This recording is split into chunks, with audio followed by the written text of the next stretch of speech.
Thank you very much.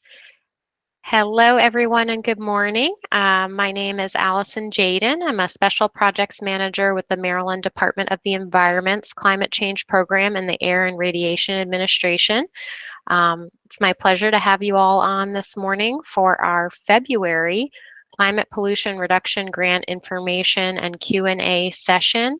Hoping to provide some status updates about our work at MDE on the EPA's Climate Pollution Reduction Grant Program, and hopefully open up for some questions and discussion with those of you on the call. Christian, go ahead, next slide. So I'm going to cover 3 areas of updates. First, with our planning grant under the Climate Pollution Reduction Grant Program. I'm going to use CPRG for short and hope that we're not going to get into too many acronyms. Please drop in the chat if I say an acronym that makes no sense to you, because there are so many. And then I will go ahead and give an update on the implementation grant and MDE's notice of intent that went in earlier this month under the same grant program with the EPA. And then I'm really excited to share some updates related to our CPRG local support program as well. I'm hoping to keep my remarks and the updates to about 15 minutes or so to allow for time for questions and answers and discussion with those of you on the call. So if you have a question, you're welcome to put it in the chat, but we will pause and do the questions and any discussion after I provide my updates. Go ahead, next slide.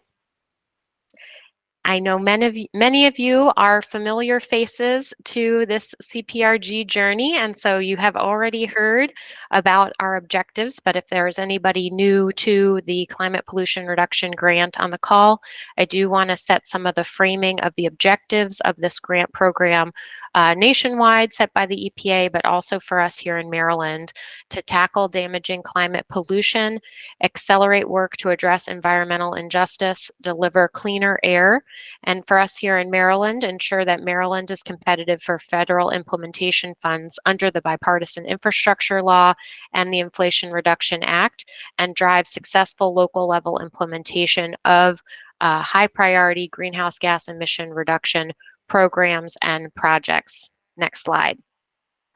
We have a couple of important deadlines coming up from the EPA under this program. The first that I've been sharing with you all over the past couple of months was our submittal of our notice of intent to the EPA to apply for the implementation grant under this program. And we did submit MDE's notice of intent email to the EPA, and I'll provide a little more update about that further on in the presentation. So check. I've been sharing this slide for a couple of months, and we've done the first one. Next up, in very short order, is our submittal of our first planning deliverable under the grant program, the Priority Climate Action Plan, which is due on March 1st. I'll provide another update about that. And then we're looking ahead to the implementation grant submittal. You'll see 2024 is a big heavy hitter year for this CPRG program, but it is not the end of the CPRG program. And so we'll also, over the coming months, be painting a picture and sharing with you what is ahead for the CPRG in Maryland to deliver our comprehensive climate action plan in 2025 and continue ongoing work under the program through 2027. Go ahead, next slide.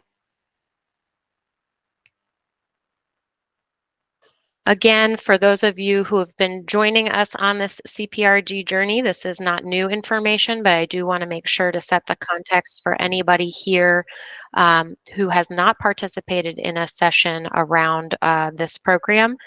The EPA awarded planning grants as a part of the CPRG to states, and nearly all states are participating in the program. There are a couple of exceptions across the country, and MDE is leading the state planning grant for the CPRG under this program. But the EPA also awarded planning grants to the largest municipal statistical sorry, excuse me, guys, MSAs, um, the largest city areas across the country, and we have three that include Maryland counties. So the Baltimore Columbia Towson MSA is being led by the Baltimore Metropolitan Council. The Philadelphia Camden Wilmington MSA is being led by the Delaware Valley Regional Planning Commission, and Cecil County is included in that planning grant. And the Washington Arlington Alexandria MSA is being supported by the Metropolitan Washington Council of Governments. So across this program, there are both state level and MSA level planning initiatives, and MDE is coordinating both at the state level as well as with these MSA level planning grants. It is highly dynamic, and you guys can imagine I've got lots of meetings on my calendar, so it's been an exciting time. Go ahead, next slide.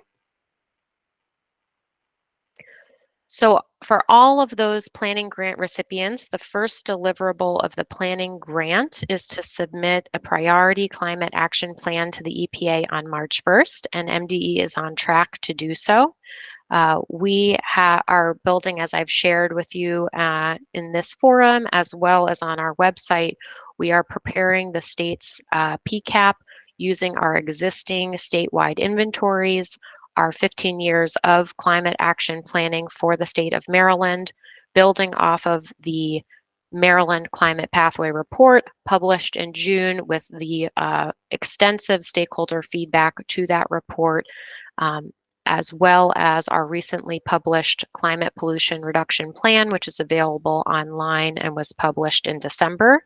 And then we did receive many thanks to many of you here on the call, over 200 greenhouse gas emission reduction measures or projects from across the state of Maryland through a number of stakeholder submittal processes to contribute into the development of that PCAP. And we're on track to provide the PCAP to the EPA on March 1st. And after we've submitted it, we will be posting it to our website. Next slide.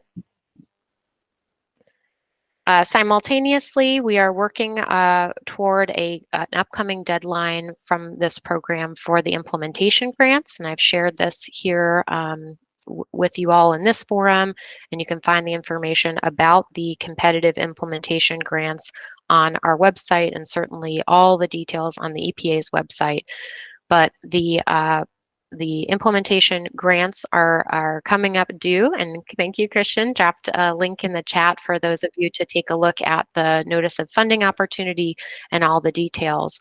The objectives of the program are to reduce greenhouse gas emissions, achieve substantial community benefits, maximize other funding sources, and pursue innovative policies and programs to advance climate action. Go ahead, next slide. The EPA has shared these funding tiers and some information about how the competition will work. And MDE is coordinating both across states across the country, regionally through those MSA planning activities with our other state agency partners, and locally with many of you on how we approach this CPRG implementation grant. Earlier this month, we did express our notice of intent to the EPA, and I've shared here before that we are leading a Tier B application in the statewide coordination activity, and we are participating in multi-state implementation coalitions for those Tier A applications. Go ahead, next slide. And just want to emphasize here too the importance of the grant competition, the summary here of what the EPA is looking for in this competition, both the authority to implement the activities described in the application, importance of the GHG greenhouse gas emission reduction, the benefits to the low income and disadvantaged communities as identified by the EPA, and other air pollution benefits. Go ahead, next slide. So we posted this up on the website. Some of you all may have received an email from me, but I did want to share a little bit more detail about MDE's applications going in under this program. And so we submitted to the EPA our intention to lead a Tier B application in coalition to enhance and accelerate building energy performance standards with a focus on low-income and disadvantaged communities identified through the Climate and Economic Justice Screening Tool. We are also working on a multi-state coalition application to focus on natural carbon sequestration from highly threatened high carbon coastal habitats and forests with the greatest potential to sequester carbon. And so for folks who submitted project ideas related to these, and certainly with a focus on local governments and would like to support and coordinate with us as we work toward that April 1st deadline, please do send me an email at the climategrants.mde.maryland.gov. We are going to be working furiously over the coming weeks to get these transformative applications submitted to the EPA. MDE is also working to on a couple of remaining multi-state coalition opportunities that have not submitted yet notices of intent to the EPA, but still may be of benefit to Maryland. One of those applications relates to medium and heavy duty ZEV zero emission vehicle infrastructure on the I-95 corridor, but that application has not yet been confirmed. But we are still working over this week to find if there are any additional multi-state coalition applications that Maryland will participate on. There's been a lot of regional and state coordination to make sure that there's really robust applications going in and that Tier A that I shared with you before. So I know some of you on the call may be asking, what about my project idea? Doesn't fit into one of these buckets. I would encourage you to reach out to other eligible applicants in the state of Maryland. I think I've shared it here and with some of you in other contexts. We really want to take advantage of those multiple funding tiers to see applications move forward that advance efforts across Maryland. And so we do know that there are other eligible entities from the other planning grants moving forward with applications to that focus on different areas of climate action across Maryland. And so certainly welcome to ask questions and talk about that. I can't speak to other applicants' intent, but I can try to play matchmaker and share information as best I can. Next slide. The other thing I wanted to make sure to highlight for you guys is that while the CPRG implementation grant is a tremendous and exciting and transformative opportunity, it is not the only federal grant through the BIL or the IRA to advance climate action. And so we have simultaneously been working to launch our CPRG local support program with the idea of how to ready additional projects over the next 3 years to advance work across many different sectors to reach the climate pollution reduction goals as outlined in the plan that MDE published in December. And so the CPRG local support program is focused on identifying those projects and building capacity across Maryland for that climate action. We're really excited. It will be include outreach, technical support, consultation, facilitation services, and grant writing support. The focus of that local support program are counties and their municipalities that were not covered by a CPRG MSA planning grant. And you can see those 12 counties listed here. And I'm really excited to announce to you guys that we are going to be supported by the Environmental Finance Center at the University of Maryland. And we've got Jen on the line to say hello and a little bit about the EFC. Many of you all are probably familiar with their work, but we're really very grateful to be working with them to advance climate action in the context of the CPRG and beyond, right? Because we all are going to have to work in close partnership to make sure that every project actually that was submitted needs to get done at some point. So we got to work together to see this work through. So let's go ahead to the next slide, and I'll turn it over to Jen for a few minutes. Sure. Thanks, Allison. And good morning, everyone. For those of you, I see a lot of familiar names on our webinar this morning. So, good morning to all of you that we already know, and those of you that are familiar with the Environmental Finance Center. But for those of you that are not, we are located right in College Park campus, but we work with communities throughout the Mid-Atlantic to help address their environmental challenges, help them identify community-based solutions to those challenges, and to help them, the tricky part, right, is developing those funding and financing strategies that will help actually advance on the ground implementation. So a lot of that work is, developing those funding strategies. How do we secure dollars? How do we deploy those dollars? How do we manage those dollars? And, particularly for our climate resilience projects, that can be a real barrier to actually getting projects done on the ground. And, as Allison indicated, the CPRG funding is really important and a really valuable investment in these kinds of projects. But, EFC's work spans all kinds of different federal funding streams, state funding streams, philanthropic funding streams. And so that's where, identifying those funds and developing sort of piecemealing together how all of those funds weave into one strategy to help accomplish local goals is really the bread and butter of EFC's work. So, our technical assistance supports soup to nuts. It's the capacity building, being able to develop those skill sets that facilitate access to other partners, to other funding programs, how do we put the pieces together in place to be able to move forward on implementing these projects that you all have identified as being locally important.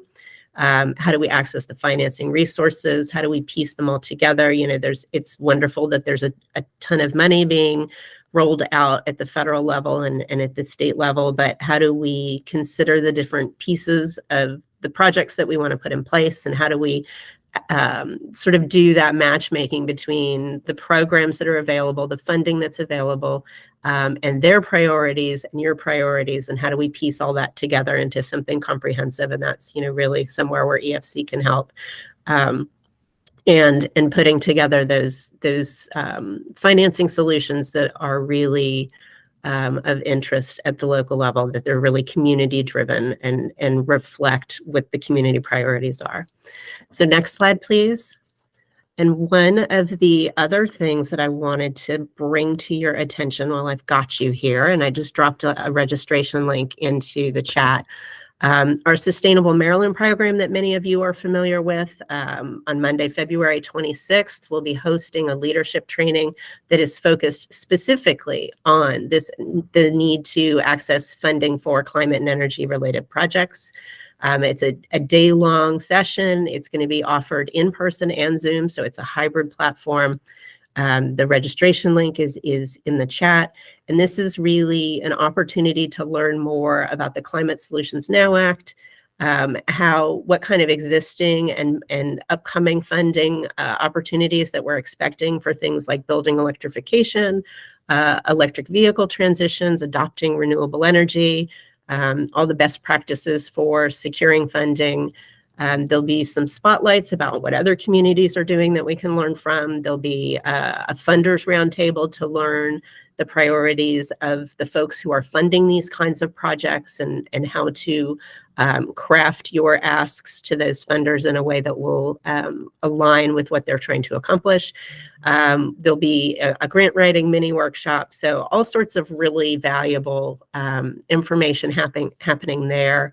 And in addition to that, we've also, the Sustainable Maryland program is also doing monthly webinars, and I will drop my contact info into the chat as well if the webinars are of interest, or if you have other questions about the resources that we have available. or the types of support that we can provide, just shoot me an email, or you can, let me drop my phone number in as well. So I am an email or a phone call away if you have questions about how we are supporting MDE's work or the offerings of the Sustainable Maryland program. Just let me know, and I will connect you with the folks who can help you with that.